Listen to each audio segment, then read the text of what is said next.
A lot of my fellow animation fanatics like to feel a little hoity-toity in their pseudo-intellectualism discussing the current affairs of the industry, primarily the unmeasurable quality of said art.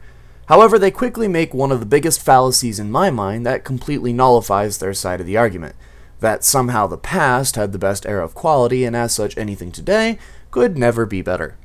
While I agree there are instances throughout the 20th century and well into the first decade of the 21st century where animation hit periods of stunted growth, the medium as a whole is so young in its existence it's impossible to make such claims and expect the argument to stay afloat. Just look at the more classical forms of art, painting, sculpture, story writing, and poetry. They've been around forever, and while moving pictures has been around for a while as well, it's really just beginning.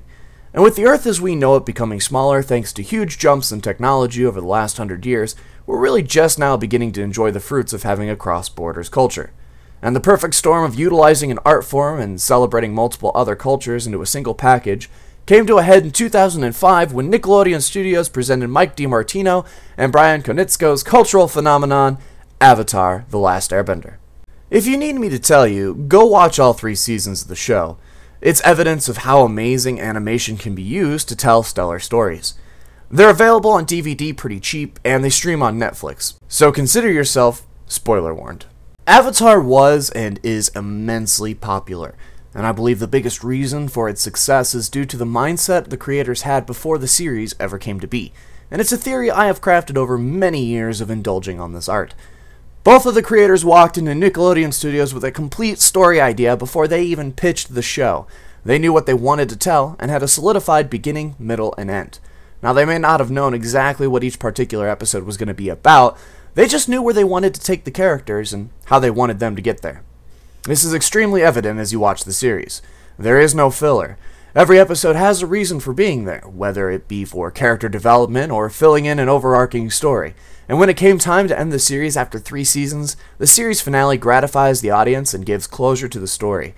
The only plot points left over were left for reason, and they signify just how important the development of these characters are to the viewer. On the other hand, the success could just be due to Brian and Mike forcing the entire staff to watch Fooly Cooly. I flip-flop on the 2 choices, they're equally important. But the focus today is not on the original series. It's about how Nickelodeon greenlit a second series based on the universe of the original, only taking place 70 years after the events of the finale. It's called The Legend of Korra, and we're going to take a look at a really smart marketing campaign that recently started, a homage Korra pays to an amazing thespian, and the current status of the series. The current marketing campaign is the most unique marketing I've seen for a series, and arguably the best. To help spread the word about just the existence of the sequel, not even the release date, Nickelodeon has set up a Tumblr account and is working with social marketing company Social Toaster. Social Toaster asks permission to use individuals' Facebook and Twitter feeds to broadcast updates on the aforementioned Tumblr. The blog has postings of artwork from the show, an original cut of the first commercial for the new series, and a video from the creators talking about the fan club. Now, if you agree to the marketing, you get an email 24 hours prior to Social Toaster posting the information either automatically or by your agreement showing off the new material. There's also a point system set up. For each individual other than yourself that clicks the link within the tweet or the Facebook post, you gain 2 points.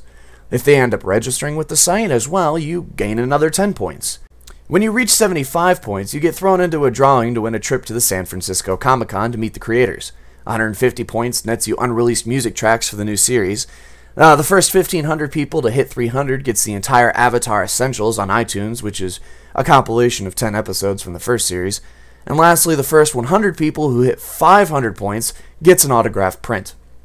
The marketing went up on February 22nd, and by February 26th, the prints have already been claimed, and the first 2 entries had already been posted to over 1,200 Twitter accounts. And that's just from the people who had agreed to the postings. That's not even counting the amount of hits the blog's receiving via clicks. Now, as a fan of the series and as someone who studied business, this is perfect harmonization on how to sell a series. They're putting the focus on the art, and it's working really well. And why wouldn't it? For example, you don't need to sell someone on why Largo Affectorum is great. Simply celebrate its artistry, and you get... Figaro! Figaro! Figaro! Figaro! Figaro! Figaro! Figaro! Figaro! Figaro! Now, as long as the blog continues to share unreleased material that matter, aka paintings, cells, pictures from recordings, behind-the-scenes peeks at the staff creating the new series, bits from actor performances, then I would love to see this sort of marketing take off. My recommendation, when Social Toaster goes public, you buy. Now, being a sequel is a little unfair to Korra.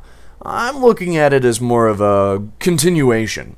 With the pictures we've already seen, the characters from the first series are having a predominant role in the establishment of this universe. Aang is still featured, and nods to other characters are present as well, including the granddaughter of Toph being the lead of Republic City's group of police metalbenders. But what has me very squeaky with excitement is the inclusion of a character that not only shares Uncle Iroh's original voice actor's name, but he looks like him too.